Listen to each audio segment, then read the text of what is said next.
Before we get started, I do want to acknowledge that we are on the homelands of the Salish and the Kootenai people, or the Kalispel people. Today we offer our respect for their history and culture, and for their wisdom in caring for this place for generations to come. I'd also like to give a couple quick thank yous before I turn over to Jeff, who will introduce Sam.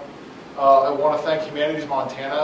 Without their support, we wouldn't be able to bring a program like this and be able to bring Sam to Missoula. I also want to thank the University of Montana and Professor Kyle Volk for helping us set up with this room and giving us this great space so we can hear Sam's talk this evening. And finally, I just want to thank all of you in here that have supported our efforts to tell the story of the Italian and Japanese Issei internees at Fort Missoula.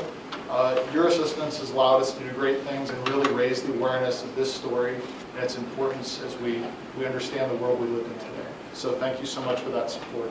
I'll turn it over to Jeff for an introduction. Good evening. My name is Jeff Wiltsey. I'm a professor in the history department here at UM. It's my pleasure to be with you all. I'll talk louder.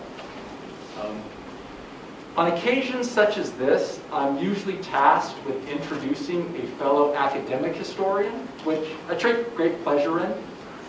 But tonight, this introduction is much more appealing to me. Mr. Sam Mihara, our speaker tonight, has not just studied important historical events, he experienced consequential and traumatic history firsthand. As a 9-year-old child, Mr. Mihara was taken prisoner by the United States government and imprisoned for 3 years at the Heart Mountain Relocation Center in northern Wyoming. He was one of approximately 120,000 people of Japanese ancestry in the United States who were imprisoned at 10 relocation centers at various sites in the U.S. West. Approximately 2/3 of those 120,000 people were U.S. citizens. Japanese internment is, to my mind, one of the most significant and blatant examples in modern U.S. history of racist public policy and the mass denial of civil rights.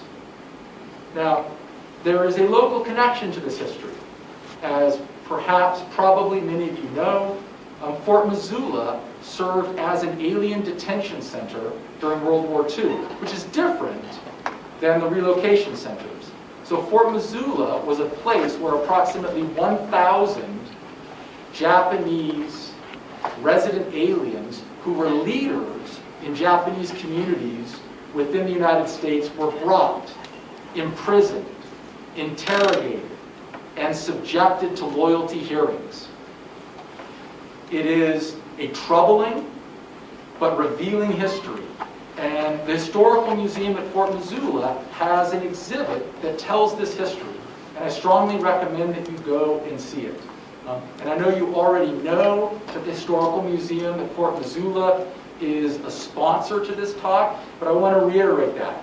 It's extraordinarily valuable to have institutions like that in our community that put on events such as this.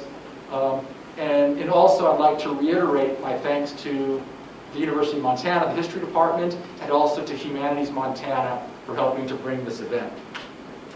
After World War II ended, and Mr. Mihara was released from Heart Mountain, he returned to San Francisco.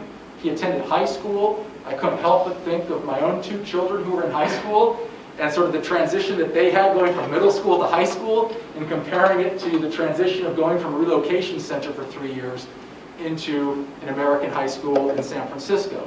After high school, Mr. Mihara then attended the University of California, Berkeley, and UCLA, where he studied engineering.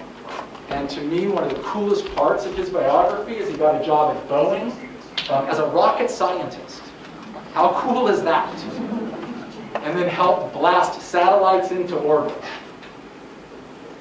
Now, Mr. Mihara keeps the history of Japanese internment alive by giving talks, giving lectures to audiences around the United States, including, fortunately, to us here in Missoula.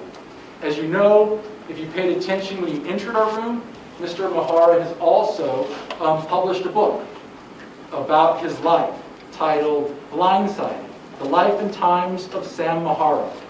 This book is an important source for anyone wanting to study Japanese internment, and most especially to understand how internment shaped the lives of those who were imprisoned. Now, World War II ended 77 years ago. You don't have to be an actuary to realize that the opportunity to hear in person from people who actually experienced what happened during the war is diminishing day by day. And to my mind, that makes it all the more special for us that we have the opportunity tonight to hear Mr. Mihara talk about his experiences. And so please join me in welcoming him to Missoula and to the University of Montana.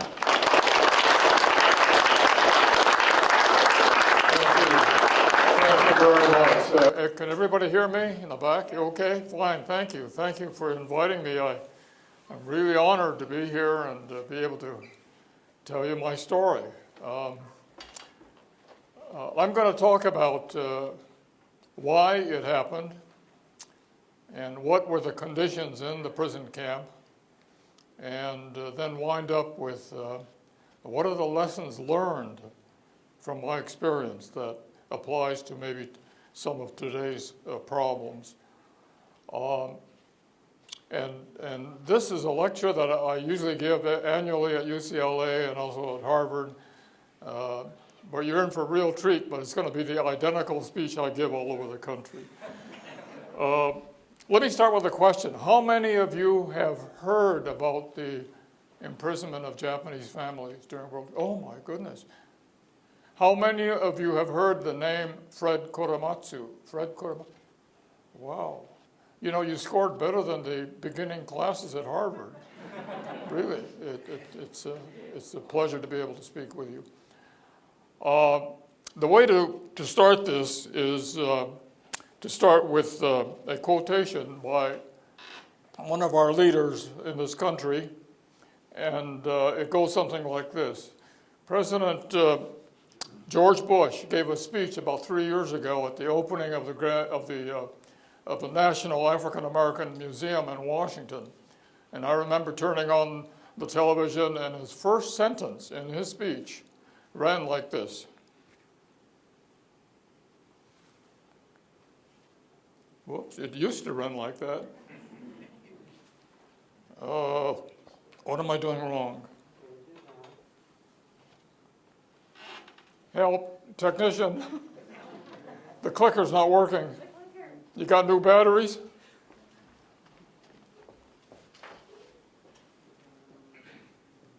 Did I turn it off? There we go. Great nation does not hide its history. Right, so right goes to the It next. faces its flaws and corrects them.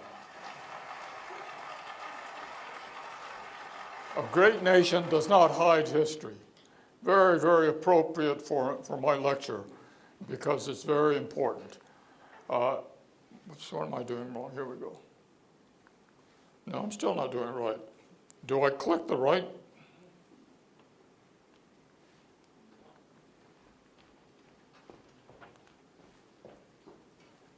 I click the right side. No? Oops, back up. You got a good battery? Yeah, it's got a good battery.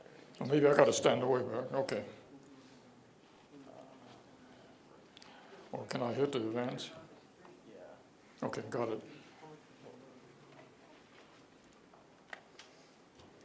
Advance, okay. Yep. Okay. Sorry about that. So the problem began a long time ago, before I was born, before my father was born.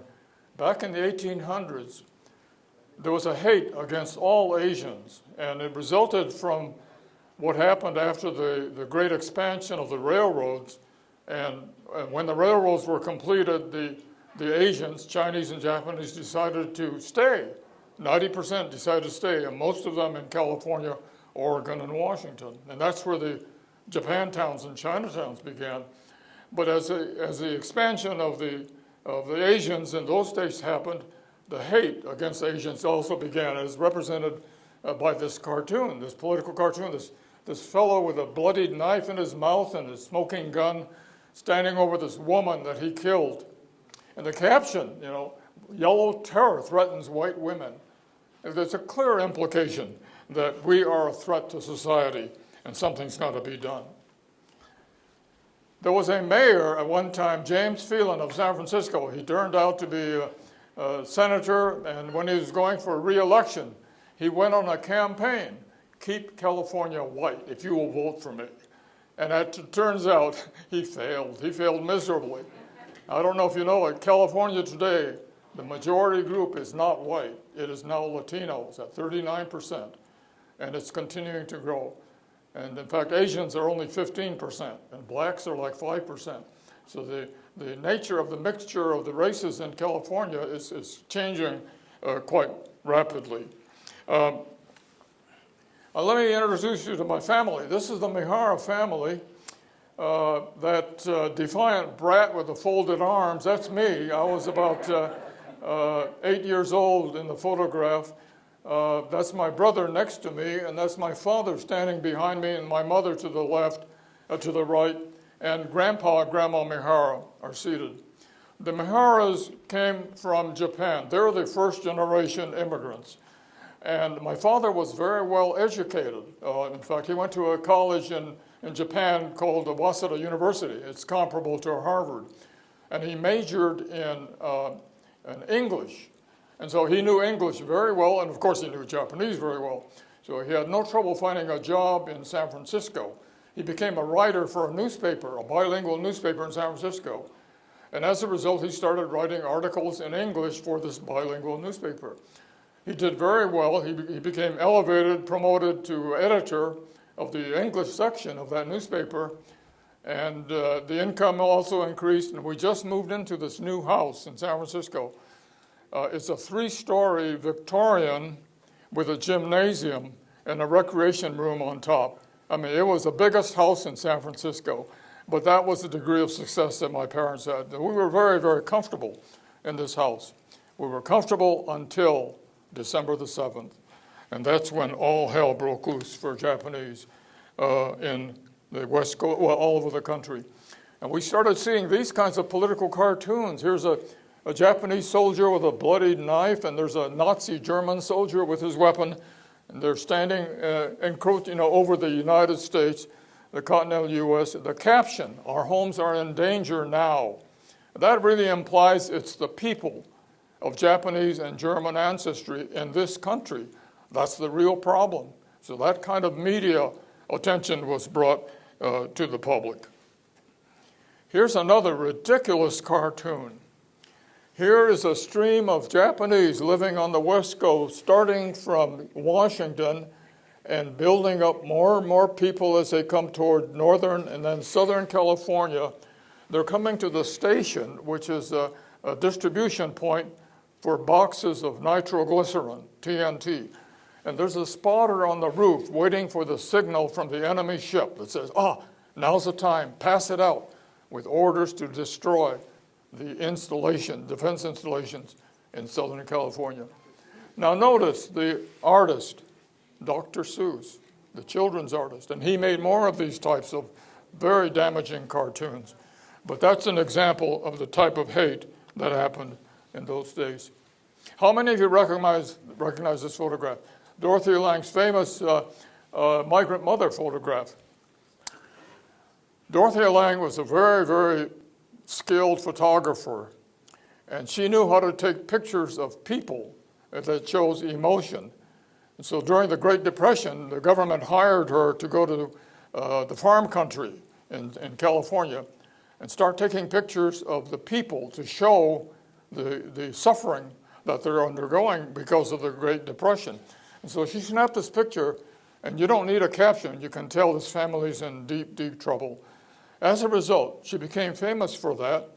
And when World War II began, the government hired Dorothy to take pictures of Japanese people. So they told her to go to San Francisco and start taking pictures of Japanese people. And in the process, be sure to take nice pictures, kind pictures in the process of our removing them to putting into prison. But don't make the government look bad. Well, it turns out Dorothea, by the way, who's with the camera on the right, she doesn't take orders. I found out by talking to her granddaughter that grandma doesn't take orders. She just takes pictures that she thinks are going to be important. And fortunately, she took some pictures I'm going to show you this evening that was very, very revealing. The first set of pictures she took, she came to the grammar school in my neighborhood in San Francisco. And here's a photo she took of the young boys. These are my classmates who were doing their morning Pledge of Allegiance. And the guy in the striped T-shirt, he went by the name of Hisashi Kobayashi. Now, that's a hard name to pronounce by people who don't speak Japanese. And so what we all did was we adopted nicknames that are easier to pronounce. And in this case, we called him Kobe, just like the basketball player. And so Kobe has been a good friend of mine, and he turned out to be somebody interesting. I'll talk about Kobe a little bit later. Here's another group of my friends in the second row. These are all Japanese Americans, my buddies in the second grade. The guy in the middle went by the name of Toshi Ito. Now, Ito, everybody knows an Ito, and that's easy to pronounce, but Toshi was hard to pronounce. And his father said, oh, that was a mistake. I shouldn't have done that. So he renamed him Willy. And I want to talk about Willy Ito in a moment. He turned out to be a very different fellow. The most famous photograph that Dorothea took of Japanese people is this one right here. It's a group of second grade 7-year-old girls doing their morning Pledge of Allegiance. And what's significant photographically is notice the facial expressions on all these girls. You know, when they give that pledge, I pledge allegiance to the flag, you can sense that they really feel their loyalty and they're trying to express it. Look at all the faces, it shows that. And that's the skill that Dorothea had to take that kind of a picture. It's been used in museums and books, and I'm going to talk a little bit more about one of these girls in a moment. And all of you know in that phrase in the pledge, it says, with liberty and justice for all. When the government removes you from your house and puts you in a prison without even a hearing, you are denied justice, you're denied your ability to be free, to have liberty. You have lost the most important guarantee under the Constitution, and that was the basis for our claim after this was all over. Dorothea kept taking more photographs. Here's a newspaper headline, ouster of all, and I use the J word. I don't like to pronounce the abbreviation. In California is near.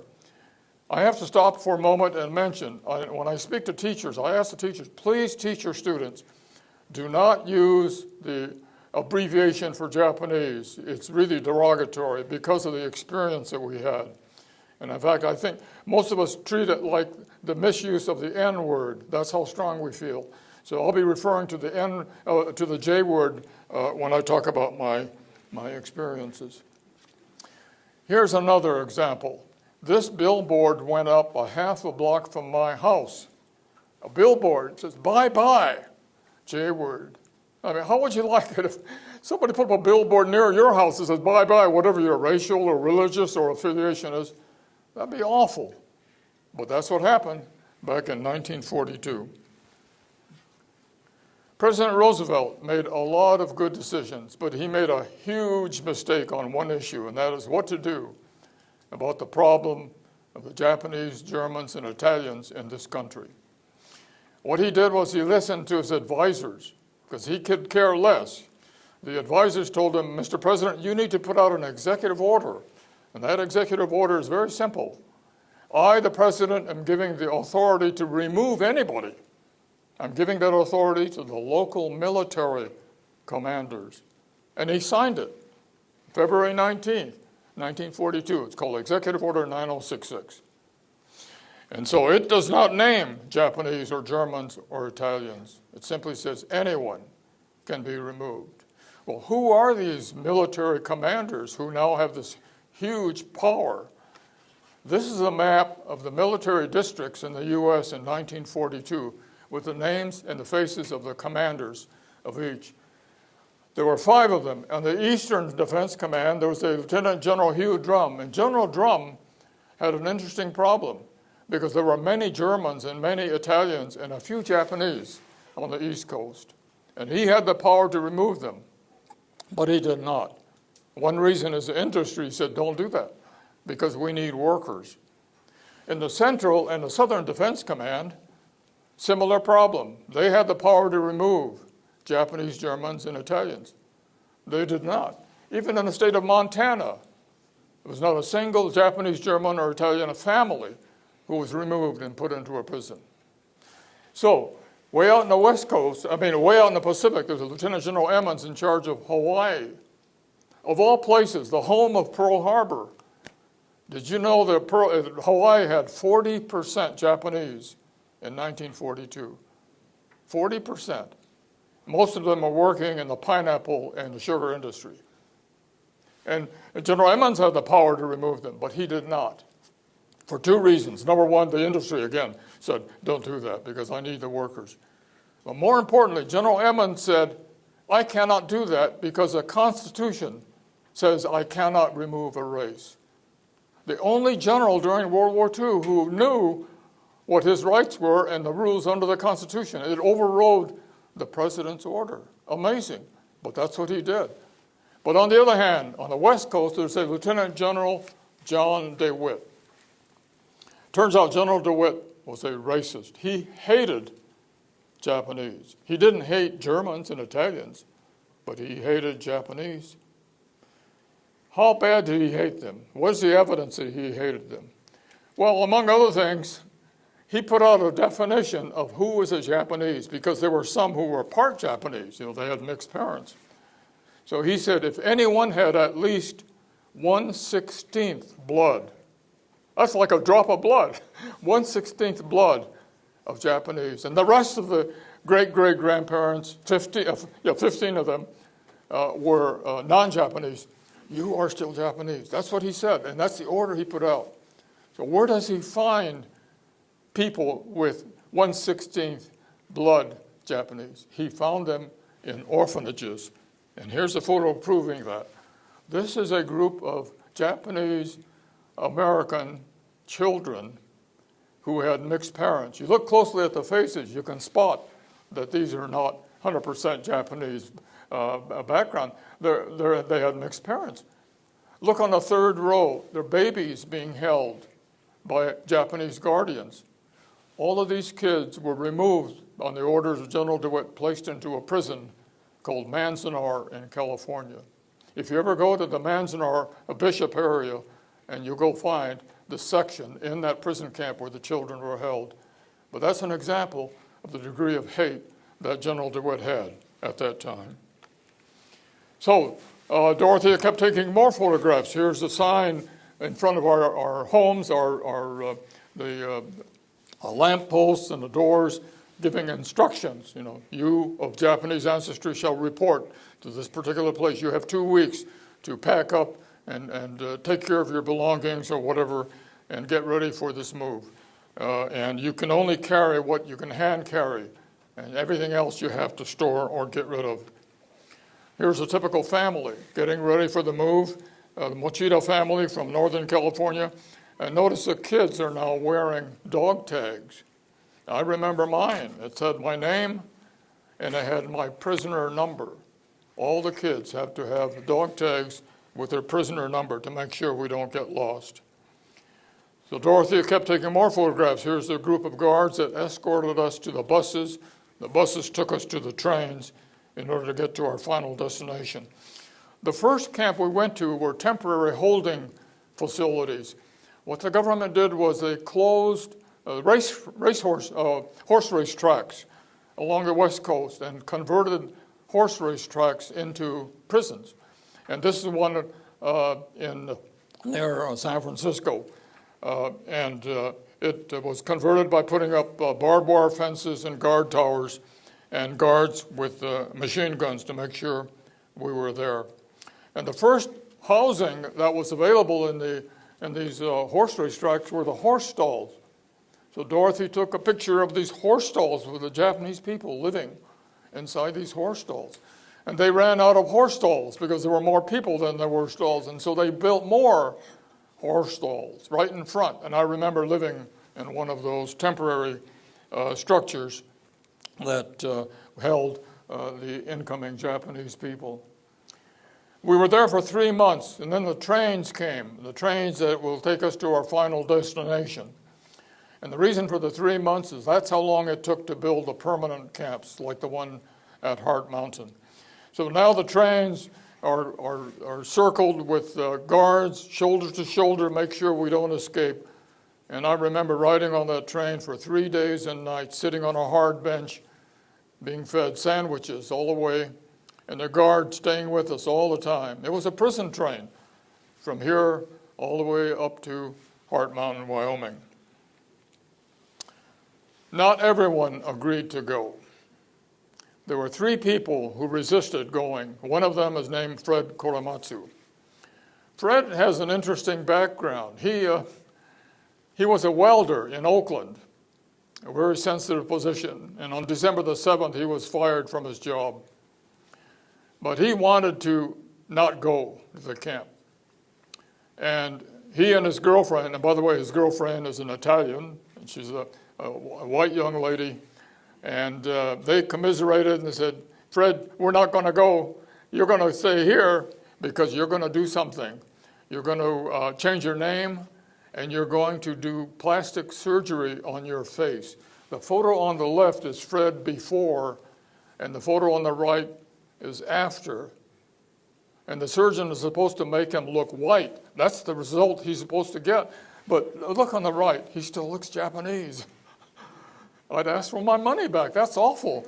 So he spent all that money in trying to make himself look white, and he failed. So he was caught. He had to get a new job because he and his girlfriend wanted to get married. They had to spend money. And you couldn't get married in California, by the way, in those days. There were rules against that.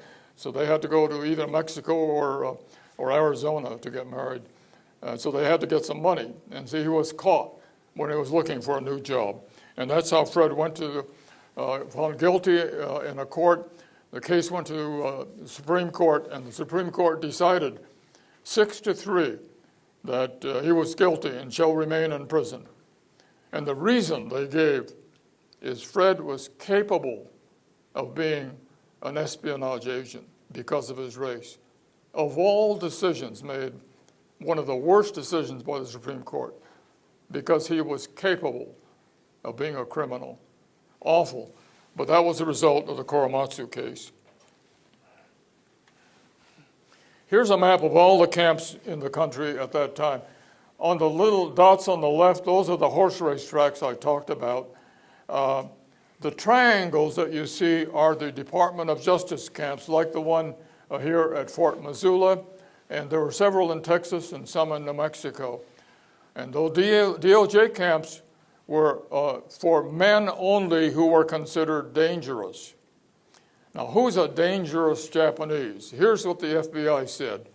If you are a leader of the community, like a business owner, you are capable of a crime. You're dangerous. If you are a school teacher, a Japanese language school teacher, you're dangerous because you can spread words about the Japanese philosophy. But the third category is mind-boggling. If you are a minister who preaches, you are dangerous because you can convince your congregation to do things that are not right. As a result, those 3 categories, men only, women were considered not dangerous in those days, and so men only came to these places, including here at Fort Missoula. But the main camps are in triangles. That's the Heart Mountain in the middle, northern Wyoming. There's one in Idaho, one in Utah, one in Colorado, 2 out in Arkansas, 2 in southern Arizona, and 2 on the eastern desolate slopes of the Sierras in California. They held an average of 10,000 people, huge camp, some as much as 18,000 at the one at Tule Lake. So these were big, big camps, all built out of a desolate countryside in only 3 months. So where's Heart Mountain? Those of you who probably been to Yellowstone, you are very close. East of Yellowstone, you go about 50 miles, you come to the town of Cody. And northeast of Cody is a little town called Powell. So Cody had about 2,000 people then, and Powell had about 1,000 people. And I wondered, what did the people of Cody think when they heard we were coming, this mass of Japanese people coming to Cody, in the Cody area. And here's a video that was made by a good friend of mine. I'm sorry, before that, let me mention, I did some research on what the people of Cody thought. And I found this headline in the Cody Enterprise, 10,000 Jword to be interned here. That's very misleading because the camp was 15 miles away from Cody. But that doesn't matter. The headlines were enough to scare a lot of local people. But there's another fellow who remembers what happened. His name is Alan Simpson. And Alan is at that time, he was a teenager during World War II. And the Simpsons were raised in Cody. And Alan remembers what the people of Cody thought when they heard we were coming. So let's play this video because it's quite revealing. So then we were told there were 11,000 people there. Well, there are only two cities larger than that in Wyoming. That was Cheyenne and Casper. Connell was about 2,500, Cody probably 3,500, and so people thought, now if those people escape, we'll all be killed. So there's 11,000 of them there, and they're going to break out, and they'll come to town, and we'll be dead. Isn't that mad? The people of Cody thought we're going to, women and children, elderly, going to pour out of the camp and go into Cody with our bare hands. Remember, we had no weapons. With our bare hands, we're going to strangle the people of Cody to death. Madness, but that's what the Cody people thought. And it's really, really amazing. They're really frightened by the prospect of so many Japanese being so close to their town. Here's a map, the plan for the camp itself. It is huge. There are 30 blocks. Each block had 24 barracks, and each barrack had an average of 25 people. There were plans to build 3 schools. When I got there, the high school was almost finished. But the 2 grammar schools, they didn't even start. It was a bare piece of land on that block. And so we asked, why? What happened? And they said the local people complained. Why are you building new schools for prisoners when we, who are not prisoners don't get new schools? So as a result, the government stopped and only allowed the high school to be built. So all of us in grammar school, and I was grammar school era at that time, and I had to go to grammar schools that were made out of the barracks. In other words, we had to kick out the people who lived in those barracks to make room for grammar schools in these barracks. So the government hired lots of workers. 2,000 workers came to build the camp, but mostly carpenters because it was made of all wood. Here's what the picture of the camp when I arrived. There's Heart Mountain, kind of shaped like a heart. That's where it's got its name. On the left, you see the part of the 450 barracks covered by tar paper. On the right, you see the barbed wire fence and the guard tower. On the top of the hill, you can see another guard tower, and there were 9 of these guard towers. Each tower had a sentry with a weapon when I arrived. So when the train stopped at Heart Mountain, we got off at a siding, got off and took our luggage and got on the backs of these trucks. And the trucks went through the main gate and took us to our barrack that were assigned. Here's a picture of me when I was about 11 years old in the photograph. But the government gave me 2 numbers. The first number is my room number or cell number. 14 is my block number, 22 is my barrack number, and C is the room within the barrack. 26737D is my prisoner number. I still have that number. If you go to the National Archives in Washington, and if you are related to somebody who was in the prison, you are allowed to look at the file. And I can look at mine and look at my parents' and my grandparents' files. And so that number will stay with me forever, literally, because they're keeping all the records at the National Archives. Here's a picture of the details of the guard system. Here's a guard with a .30 caliber long-range rifle standing on top of the guard tower. In the middle of the guard tower details with the floodlights pointing in. But most important, on the right side, you see signs that were along the fence, and it said, "Stop, don't go beyond this point, because if you do, you can get shot."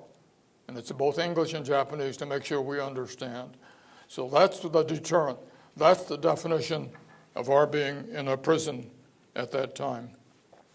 Here's the details of the barracks. When I got there, the barracks had 6 rooms. Each room is a little bit different size. The end ones were the smallest, and they held couples. The next to the end ones were the largest. They held families up to 7 people. And the middle ones were the medium-sized ones, like myself, our family of 4 people. So my parents and my brother and I, 4 of us in one room. When I walked in for the first time, remember, 4 walls, and there were 4 cots, military cots, and not much room for anything else. There was no utilities, no water inside the room. There was no electricity except one light bulb in the ceiling. There was no inside walls. There was no insulation. You're looking at the inside surface of the siding of the building. You realize you're in a storage shed all of a sudden, but that's the condition when we arrived at that time. Here's a photo of my family in front of the barrack. That's me in a white shirt, my brother in a sweater. My mother's on the left, and her 3 sisters, my aunts, and an uncle standing on the right. That was taken right in front of our barrack. The toilets were embarrassing. At least they had the decency to make men's and women's toilet separate. But imagine, in this set of 10 toilets, it serves about 300 people.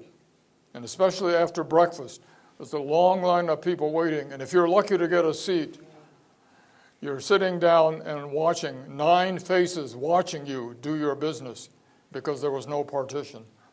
Very, very difficult. The food that we had was not very appetizing. Look at the plate on the table has bread. The fellow closest to you has a plate of potatoes. The mother is eating pickled vegetables. Inside the pitcher was powdered milk. I have sworn off powdered milk for the last 75 years. I hated it. But look at the kid without any food in the front. He didn't want to eat because he hated that food. I don't blame him. The Japanese loved fresh veggies. We like a little protein in the way of poultry. We like eggs. We like fresh milk. We like rice. And what we did was decided to grow our own food. It took a lot of hard work, especially by the farmers who came from California and Washington. But finally we were able to grow the kind of food. It took about a year. So this is the result. There's the camp in the dark shadows. That's the actual camp, those barracks. And the property between the camp and the river that came out of Yellowstone, the Shoshone River, all of that was sagebrush-covered, desolate country. And the farmers in the camp converted that to farms. So in a matter of 1 year, we were able to get the kind of food that we felt was more desirable. And that worked out quite well. The winters were the worst we've ever experienced. That first winter, it got down to minus 28 degrees. And the government never told us we were going to northern Wyoming. So we came to Heart Mountain wearing California clothing. And we had no idea until we found that first blast of cold winter in Heart Mountain. The classrooms, as I mentioned, were bare bones. It was barracks, and we had a few carpenters who first built these benches. Instead of sitting on them, we used them as tables as our classroom. We had a police force because there was a lot of order to be maintained in the camp. And this police force is made up of prisoners. They're all Japanese. You know, the only prison in this country who has prisoners who are the guards. But that's what we had in order to maintain some order inside the camp. There was a hospital because there was a large number of people. You had to have a hospital take care of all the problems that come up.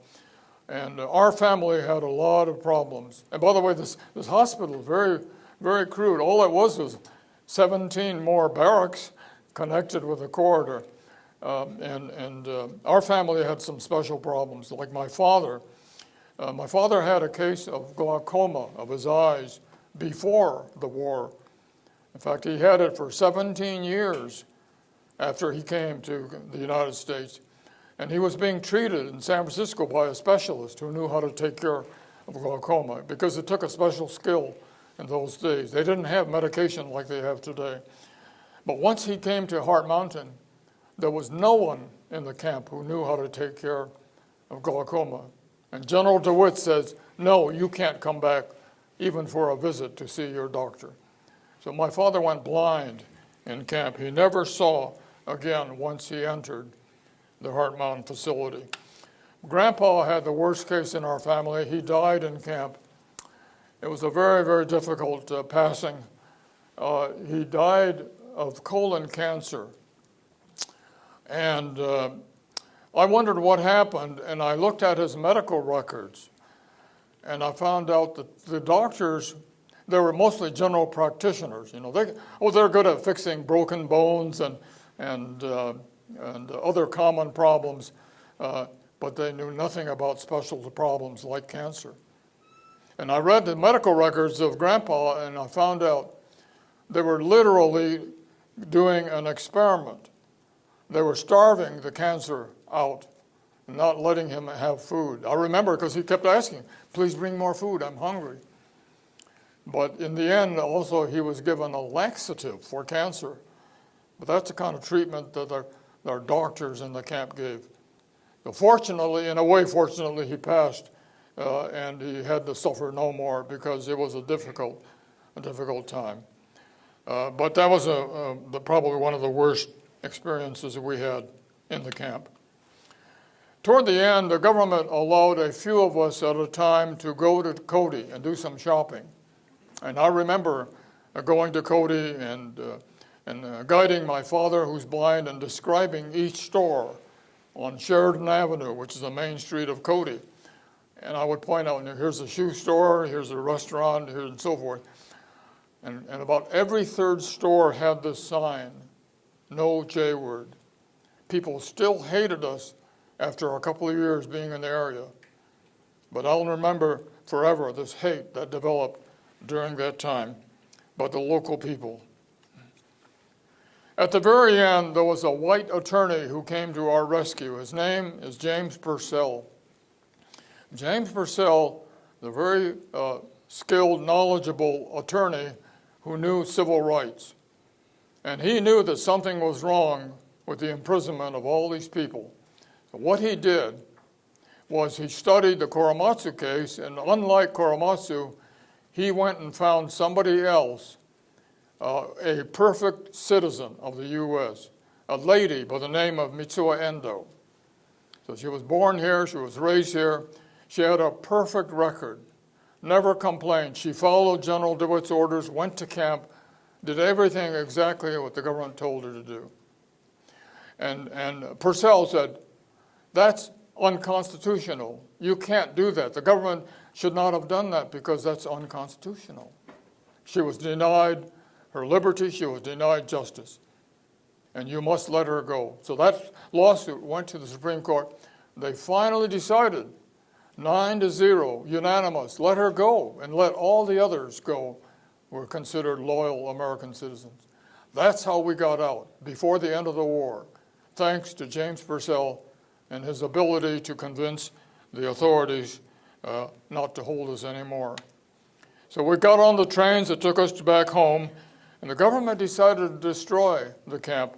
And what they did was they took all the barracks and sold them for $1 apiece to returning veterans from the war. They call it the Homesteader Program. And so any veteran could enter a lottery and win one barrack for $1 and given a free plot of land, about 70 acres, in order to start a new life in the area.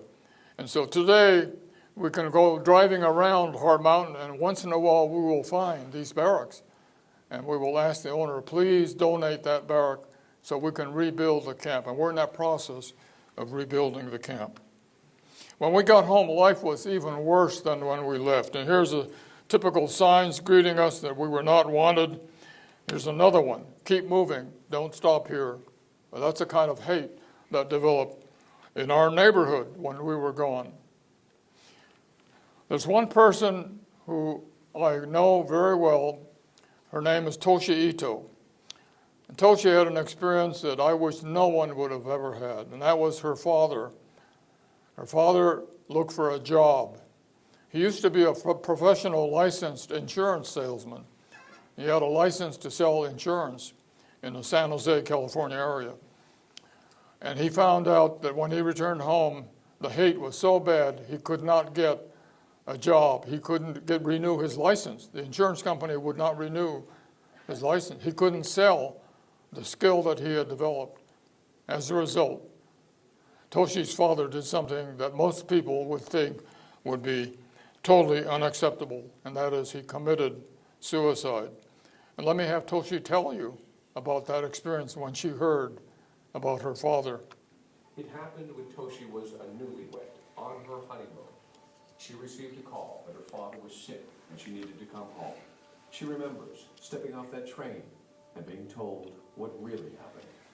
I went to his bed, and on the side he slept, and I just lay there and I cried, and I could smell his hair tonic that he wore, and I never cried so much in my life.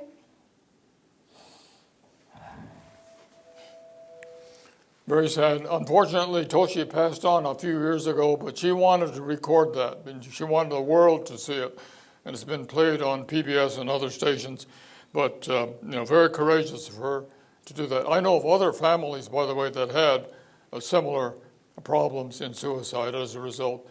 But they've asked me not to talk about it. Kind of embarrassing, but not Toshi. That's her story. That's very important.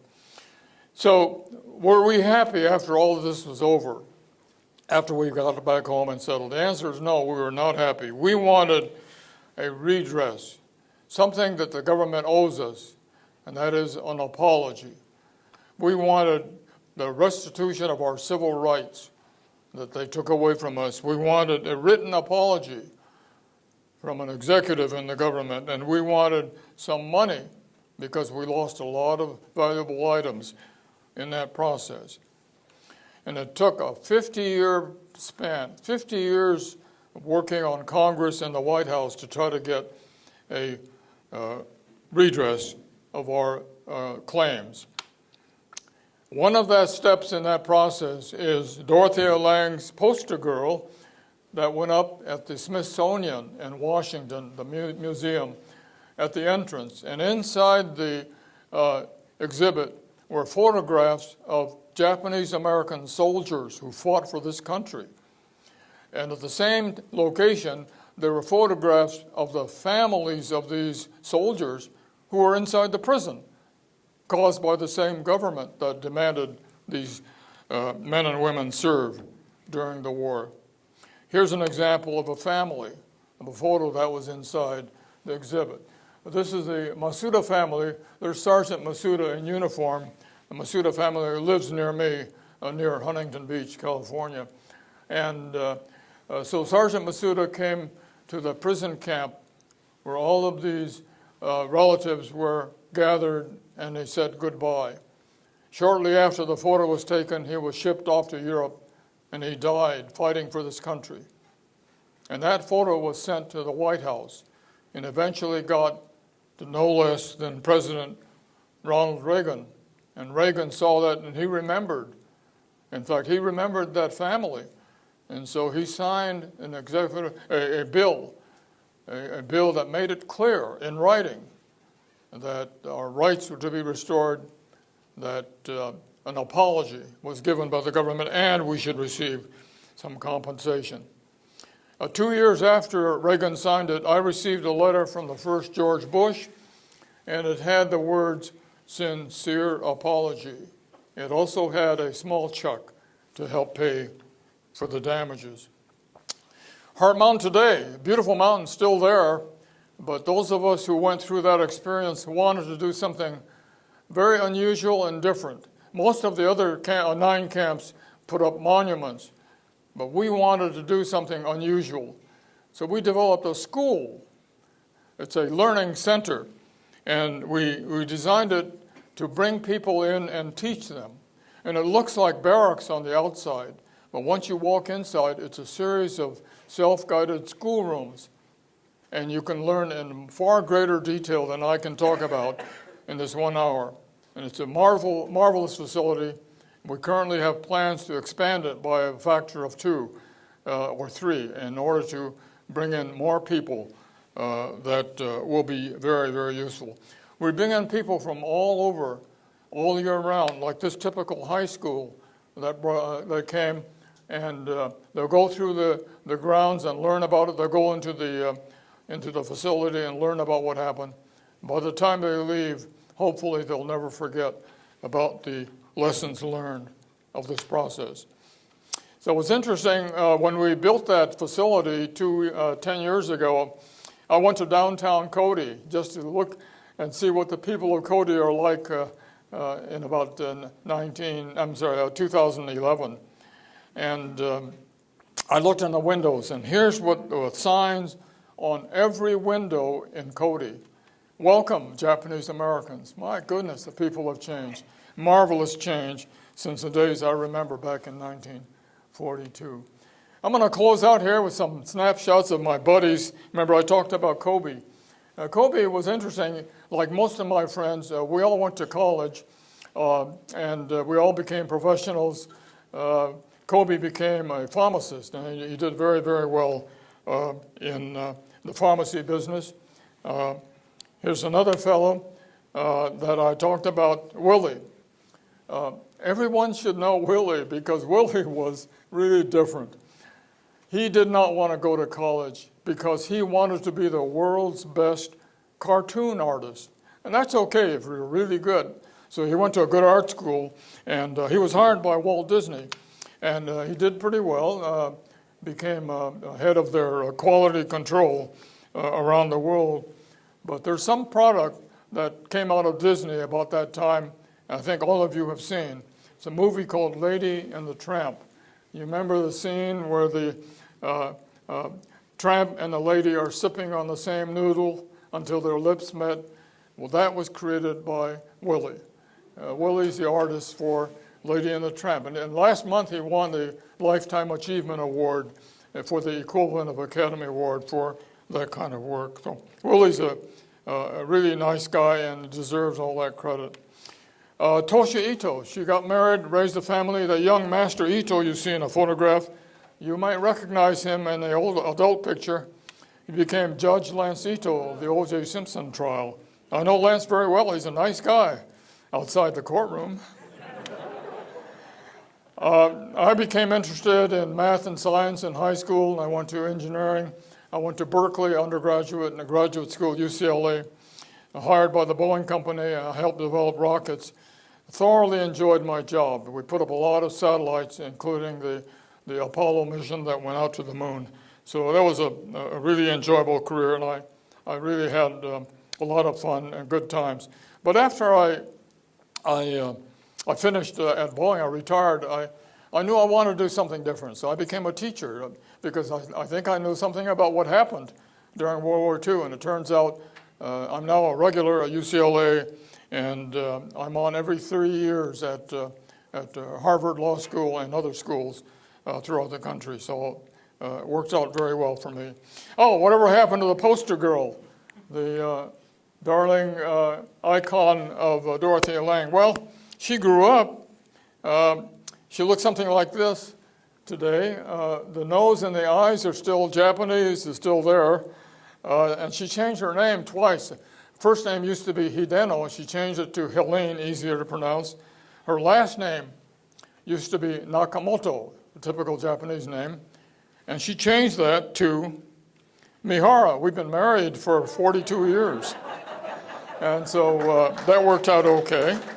We have 2 daughters and 2 grandkids, except no one's a kid anymore. They're all graduated from college. And so that's all right. But I'm going to conclude with a thought. Why did these prison camps exist? And there were 3 reasons, and I already told you what they are. The first reason was the racial prejudice, the hatred that happened during that time.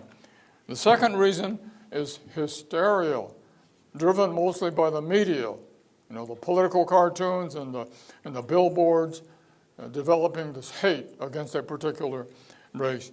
But most important, some of the leaders who failed to honor our constitutional rights. When you have that combination of those 3, life becomes really difficult for any particular group. And so I simply say, can it happen again? Well, at one time, remember, I said it could have happened to Germans and it could have happened to Italians. Today, it could happen to Middle Eastern Americans, Muslim Americans. It could happen to Latinos. In fact, it's going on today with the Latino immigrant families. And so it could be your families. It could be your son looking at this guard wondering, where is he taking me? And this could be your daughter standing inside the prison after 3 years wondering, when am I going to get out of here? And this could be your son trying to climb out of the prison, not knowing there's a guard with a weapon pointing straight at him. So I simply say, never again to anyone at all. Never again. Thank you very much. I appreciate it. Those of you, thank you. Those of you who missed the opportunity, my book is right there in the hallway. You're welcome to it. If you didn't bring cash, take my card, send me a check, whatever you want to do. All of it, by the way, goes to the Heart Mountain. I donate everything I get from my speaking and my books to Heart Mountain, so I appreciate whatever you can do. Also, if any of you know of any schools, any other groups that are interested in my talk, I do both Zoom as well as personal presentations. I'd be happy to do that. So again, it's on my website. Easy to get a hold of me through that means. So let's see, at this point, we have time for some questions, and Matt or somebody can raise the question. I'm hard of hearing, so I'm going to have Matt stand close to me and repeat the question. I'd be happy to answer almost every question that you might think of. So you mentioned that you or your friends took up new names to make it easier for other people to pronounce. Is Sam your actual name, or did you pick that up? It's a long story made short. Sam is my real name. Actually, it's Samuel. My father was very religious. His minor was in religion in Japan, and he knew Christianity. He knew, in fact, he learned Hebrew. He learned the Jewish religion, and he decided to become a Christian. But he had an affinity for the Jewish traditions. So he named my mother Esther from the Old Testament. He named Joshua, my brother, from the Old Testament. He named Samuel from the Old Testament. So that's what he believed in. So that's on my birth certificate. I'm Samuel, or abbreviated Sam. Any other questions? Right here. As you know, the FBI started arresting the leaders of the Japanese community on December 7th, and many of those included newspaper editors. So I wondered two things. Did the FBI ever come to your home before you were taken away, I assume in the spring? And two, if your family knew of any Japanese men who were taken away early in the war and sent to either Fort Missoula or Fort Lincoln? I can answer both of them. I remember the FBI came to our house and interrogated my father. And I found the notes written by the FBI agent in the file. They were still there, unclassified. And it has some typical questions, have you ever been to Japan? Have you associated with the Japanese? Have you ever taught about the Japanese lifestyle and history? And what do you think about Japan's entry into Southeast Asia? All these questions are right there. And And my father was able to answer them, and I guess he satisfied them, so he did not have to go. But I do know several people. I know one in particular, a reverend minister, name was Fukuda. He was our neighbor, and he came here to Fort Missoula. He was considered dangerous because he was a Japanese minister.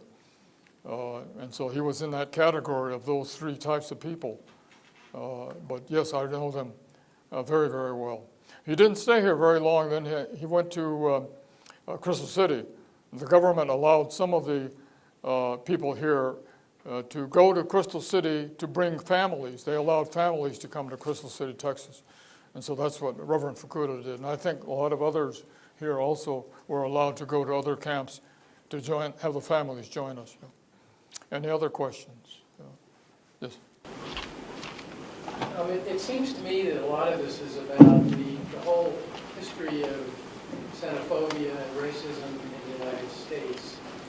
But there seems to be degrees of it. So my heritage is German. I remember my family saying that in Baltimore in World War I, a lot of the German names of streets were changed. But I never heard that Germans, after, for instance, beginning of World War II, were locked up en masse. There certainly was more xenophobia towards Southern Europeans, including Italians, and it sounds like some of them got locked up here locally. And then, of course, you have the whole Asian issue, which was much more severe. Were the Germans, German citizens in the United States during World War II, did they face any significant adversity? There were some Germans and Italians, men only, who were considered dangerous. Remember that part of my talk where I talk about they identified dangerous local Germans, Italians, and Japanese.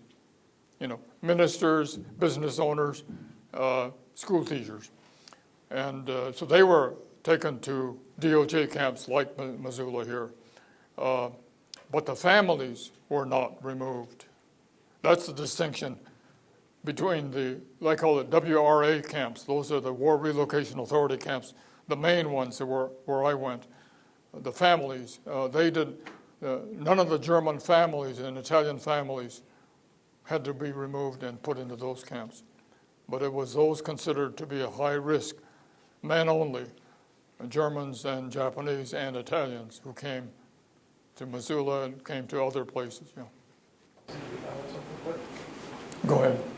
Just real quick, so the Germans and the Italians were primarily foreign nationals, so they weren't American citizens, much like the Japanese Americans were American citizens.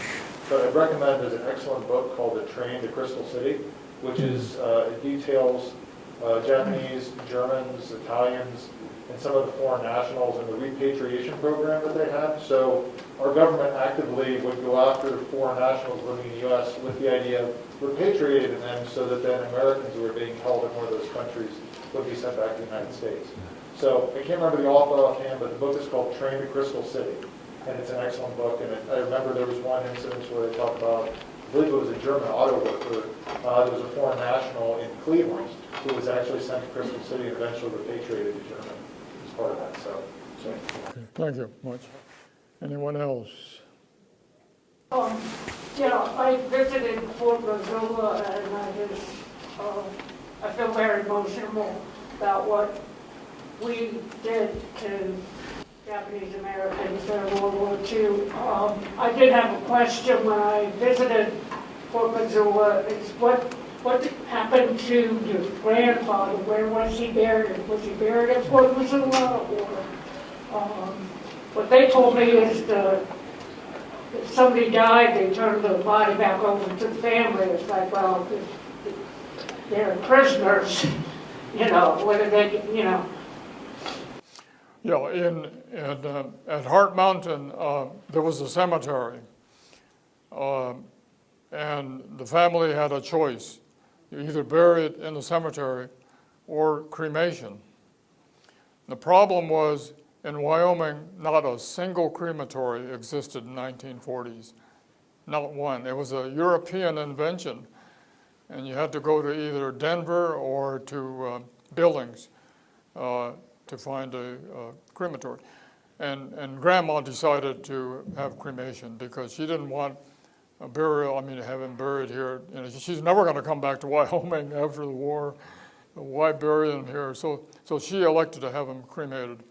That's kind of a sad story. I watched as they put Grandpa in a crate. They made up a crate for Grandpa and shipped him to Billings. And he came back in a box of ashes and stayed with Grandma until the camp was closed.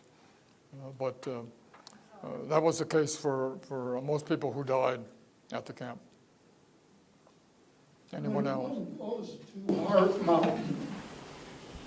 The only thing you really see remaining is that big tall smokestack where the hospital was. And now there's the education center. So my question to you,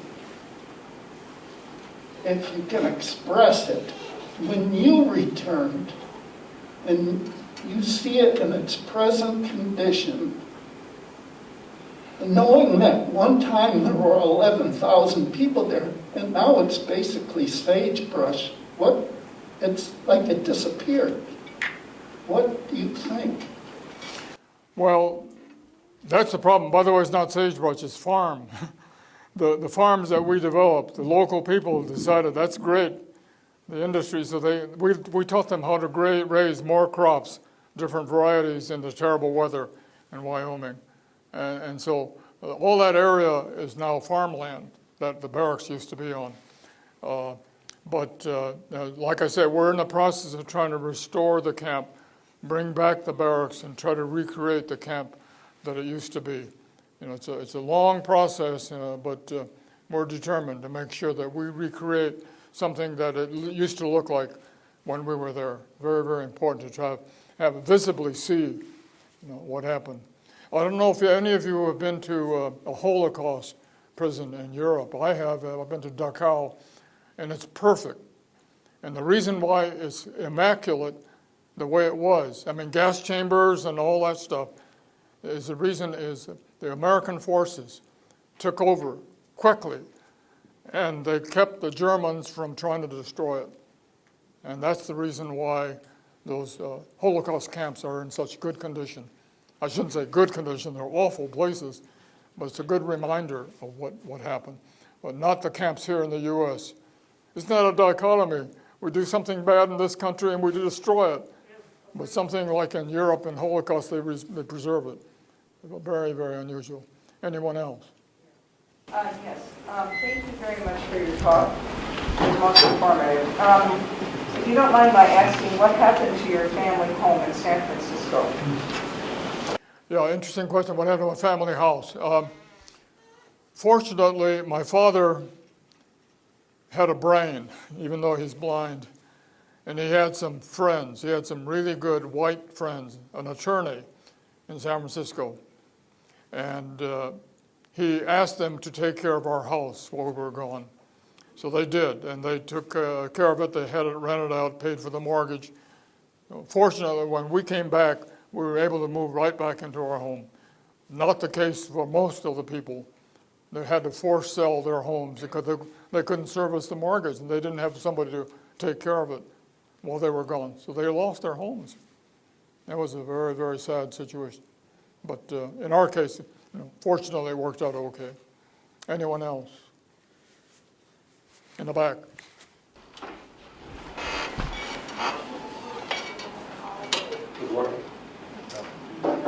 So I noticed on the West Coast, you had exclusionary zone.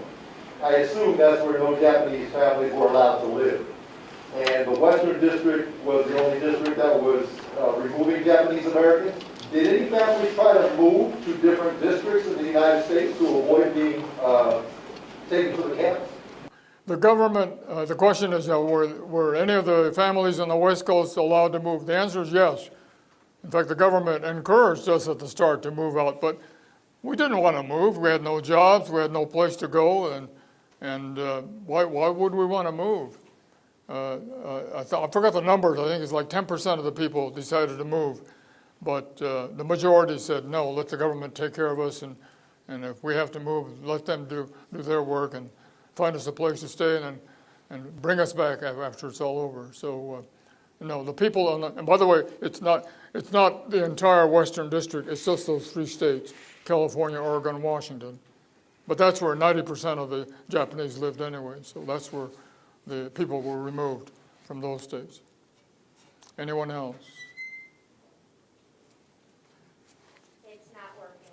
Oh, okay, go ahead, you can reply. Okay, so, you mentioned in your presentation how anti-Asian rhetoric and media has kind of always been persistent throughout U.S. history, and even today, I feel like it's extremely prevalent. How do you view the best way to combat anti-Asian rhetoric and media and racism? Yeah, I think I heard the question. The question is,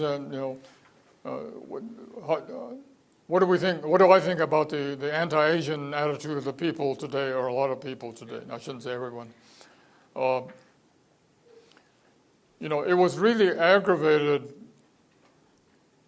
when the phrase "the Chinese flu" or the Asian flu, that phrase started developing.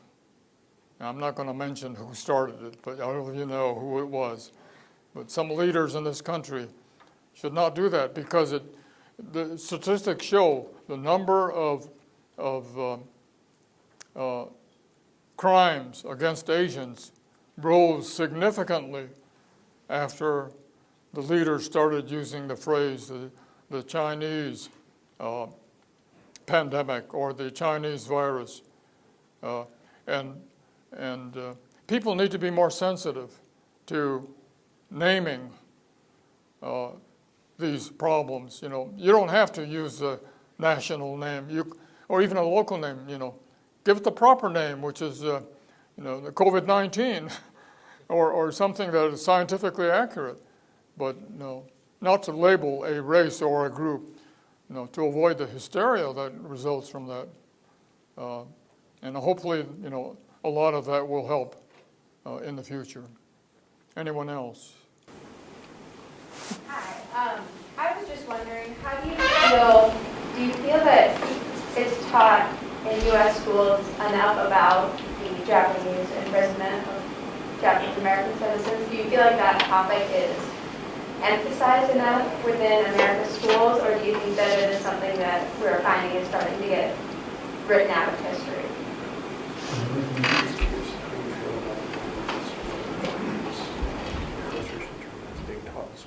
Sufficient, or is it not being properly addressed?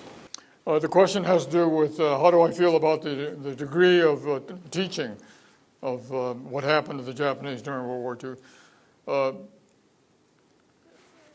Before I began talking, it was terrible. I remember going through different states, especially some of the southern and southeastern states. There's very, very little being taught about what happened during World War II. And it's getting better, I can tell, because I continue talking to a lot of people. Seeing the response from this audience to my question, how many of you heard about this story? And that was an indication of the fact that more people are learning more. And hopefully we're focusing on the teachers, really. At Heart Mountain, the government, we have funding now from the government to bring in teachers to help teach them how to teach the topic. A 1 week long seminar paid by the government for attending school at Heart Mountain. And so we're doing that, and we bring in more teachers, and I'm going out trying to tell teachers, and that's why I asked any of you who know teachers or others who would like to hear my story, I'd be happy to pass it on. But that's what we're trying to do, is to spread the word. Several states, I found out, have laws now, teaching rules that say you must teach this topic, but that's all it says. And so the teachers ask me, what do I use? Tell me what tools do I need in order to help teach this topic? And so that's an important topic that I try to help teach people. That I think, yeah, in general, more people are learning more, and that's good. and hopefully it'll get better in the future. Yes. We've got a question coming on from our online viewers. This is from Denzel. The story of Boy Scouts in the camps were very active. Were the Boy Scouts active in your camp? Yeah, were the Boy Scouts active in our camp? And the answer is Boy Scouts and Girl Scouts. There were something like 24 troops in the camp. Huge number. Well, imagine 10,000, there must be about a couple of thousand kids qualified to be Boy Scouts, Girl Scouts. So, we had a lot of scout activity. And the parents, by the way, knew that we were going to get in trouble unless they developed some social outlets for the young people in a prison environment. So that's why they encouraged programs like the Scout program and other ways of keeping people busy. So that worked out quite well. Yeah. Yes. Yeah. So you mentioned that the sheds that you were living in didn't have any electricity or power. So how did you stay warm in the winter? Oh, the question is, how did we stay warm in the winter? They did give us a small pot-bellied stove, and they dumped a pile of coal once a day. And so all the mothers with buckets, we have a photograph of the mothers with buckets running to the coal truck when it's dumping the coal to grab the biggest rocks, the biggest coal pieces, because they burn better. And that's so we burn coal in the winter, try to keep warm, but it was not easy. And like I said, the crime was the government sending us there without warning us. We're going to get into Wyoming weather. What's the coldest you've been here in Missoula? Minus 30. 30? That's close to 28. Okay, anyone else? Well, now, thank you very much for coming. I really enjoyed it. And be sure to pick up my book, the photograph of the poster girls inside there, and I'd be happy to autograph if you'd like to. So thanks a lot for coming. Appreciate it.